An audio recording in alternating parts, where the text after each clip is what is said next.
Well, hello there. Hi. And you are? I'm Doreen Farr, 3rd District County Supervisor, running for re-election. Welcome to my wonderful district. We're here in Solvang, in the heart of the 3rd District, and that district now stretches from UCSB to the border with San Luis Obispo County. So I'm looking forward to showing you some of it and talking about the issues that I'm hearing from people in my community. Okay, well thanks, Doreen. Thank you. Okay, Doreen, where are we?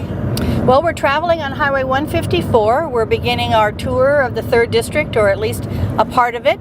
We're going to be going by Lake Cachuma and hopefully stopping, and then stopping at another point on Highway 154. We're going to circle down into the Santa Barbara, Goleta area, and then go up the Gaviota Coast, which is of course in the 3rd District, and then circle back around through the cities of Buellton and Solvang in the 3rd District, and we will have completed our loop. As you know, the 3rd District is the largest geographically in the county, and so we just don't have enough time to go to all parts of it, which are all equally wonderful.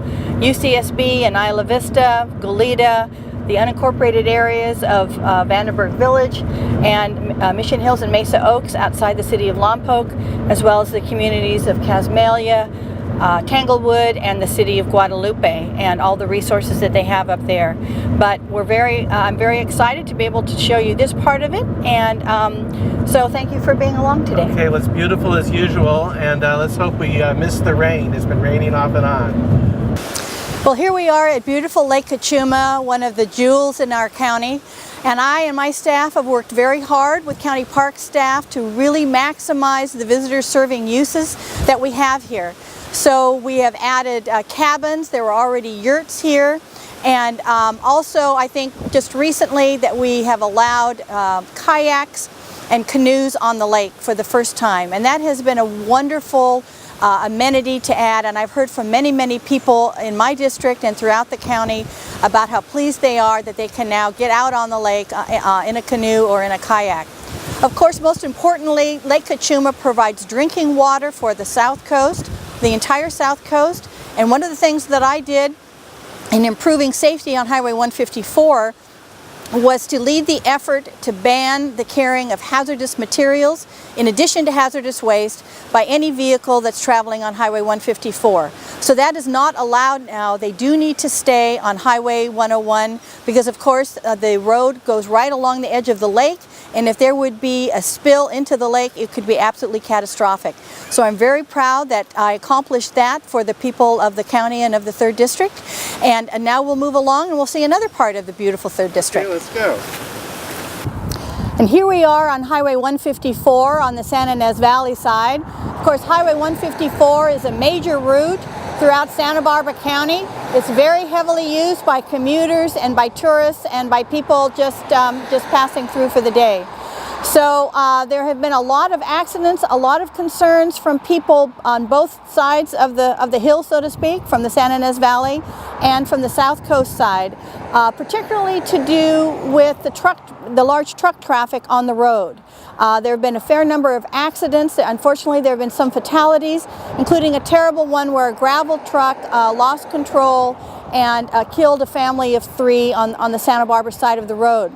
So that galvanized some of us to form a subcommittee from the Santa Barbara County Association of Governments, made up of myself, Supervisor Wolf, and the mayor of Solvang, Jim Richardson, as well as a council member from Goleta, Roger Aceves, and members of SBCAG and Caltrans and CHP staff to talk about what efforts we could do to make this road safer. So a number of the things that have occurred are Caltrans has improved the safety of the roadway through additional paving, striping, and the rumble strips to make sure that people stay on their side of the road. The CHP has increased enforcement and has gotten some extra grants to do additional enforcement for both driving under the influence as well as truck inspections, large truck inspections. And then we have also been successful in getting signage put on both ends of the roadway where it intersects with Highway 101 to discourage truck traffic from using the road.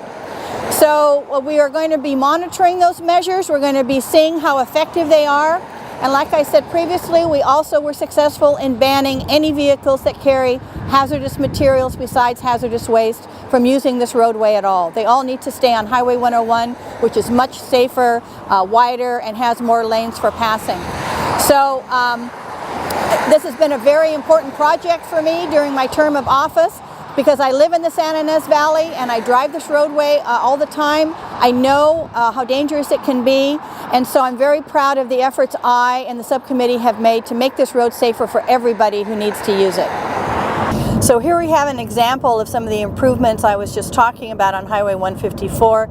You can see this new striping and the rumble strip down the middle to really keep people in their own lane. And of course, this is particularly important because this road is used not only for all kinds of vehicles, but also bicycles are allowed on this road. And you can see how narrow these bike lanes are. In fact, sometimes they kind of narrow down to nothing. So it's really important that everybody be very safe when they drive this road, that they be paying attention, that they not be distracted on the phone or texting, so that we can really make sure that people don't get hurt when they're driving here. Well, here we are on the Gaviota Coast, an area that is stunningly beautiful, has a wide variety of uses, and it's been named, I think, one of the hotspots of biodiversity on the entire planet. So a lot of resources here to protect. My district now has more miles of California coastline than probably any other in the entire state, starting at UCSB and going all the way up to the Guadalupe Dunes State Park that we have here, which is a county park by the city of Guadalupe at the border with San Luis Obispo County. As you can see, we have beautiful agricultural land here that supports cattle, that supports all kinds of ranching and farming and crops. And protection of that agricultural land, both throughout the county and my district, and particularly here in the coastal zone, is a really high priority for me. And of course, as you can see, we have this incredible coastline here with great scenic beauty that is not only of great interest and concern and enjoyment for the people in my district, but the entire county and really the entire state. People look to this area as one of the last undeveloped areas of California coastline, and also, as I said before, all of the resources that are here to protect all of the species, animal species and plant species, the marine environment, water quality issues, all come together here on the Gaviota Coast.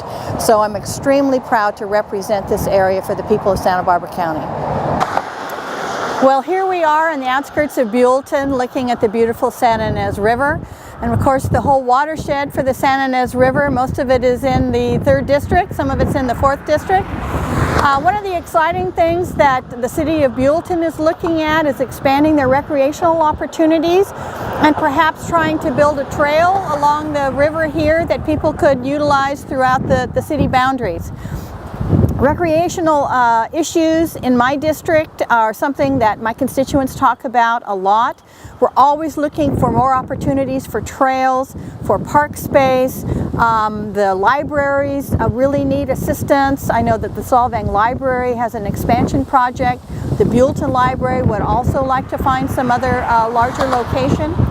And you know, I help as much as I can and assist with county government and county resources and county staffing. But of course, one of the main issues that we're facing now is that we simply don't have enough funds to do everything that we want to do. County government has been so impacted by the downturn in the economy and the fact that our property tax, our sales tax, and our transient occupancy tax have not risen at the rates that they had in the past. They're starting to slowly climb again, but not enough. And so, of course, we have to make very tough decisions. We've had to do that the last few years. We've had to continue to right-size government and eliminate positions, at the same time protecting those vital services that the people in our county really need and depend on. So whether it's public safety, our sheriffs and fire department, our district attorney, the probation department, or whether it's social services, public health, social services, alcohol, drug, and mental health services, we are always looking for ways that we can make sure that we can continue to provide those vital services. And of course we have wonderful parks. We saw Kachuma earlier, but the county has wonderful park and recreational spaces, as well as those in the city. And I know that we will be able to find other ways to find resources and grant money so that we can expand those recreational opportunities that the people in our community want and that visitors enjoy as well. So that's my job, to be a strong advocate for my district in all the ways that I can, and I really enjoy working with the cities in my district, Guadalupe, Buellton, Solvang, and Goleta, to help meet their needs in all ways. And here we are now in beautiful downtown Solvang. Everybody loves coming here, locals and visitors alike. And as we know, both the agricultural industry and tourism are the big economic drivers in Santa Barbara County. And Solvang is doing really well, and we are so proud of them. They have hosted the Amgen Tour, other bicycle events, as has the city of Buellton. The shopkeepers and the hoteliers are always coming up with new ways that they can benefit the local community and the visitors that we have here. Of course, we had a wonderful centennial event last year that brought in people from all over the world, besides the Amgen Tour. As I said before, you know, the county has had to close large budget gaps the last few years. We have done that. We have done it through smart budget decisions, cutting in the areas that didn't hurt the local community through the provision of services, but clearly we need to concentrate on economic development and job creation. And so I'm very proud that Solvang and Buellton and the parts of my community are leaders in that area and continue to provide wonderful service for the people that live here and for visitors.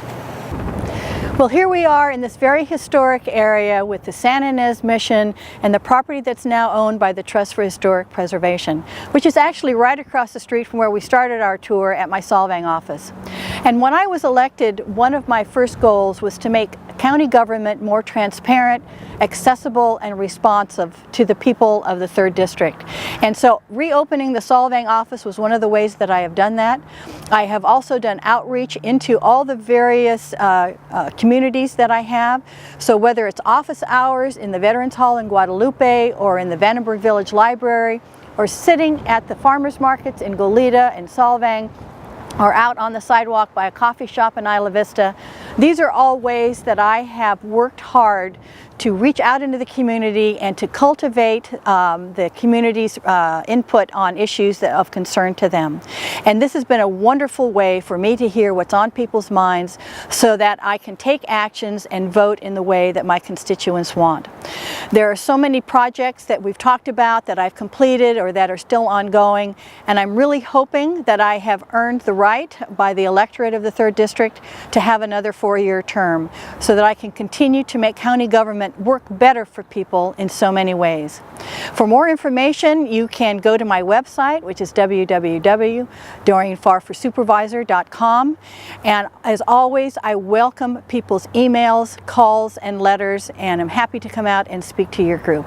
Thank you very much. And good luck to you, Doreen. Thank you. You have been watching Touring with the Candidates, sponsored by the League of Women Voters Education Fund and produced by Larry Nimmer.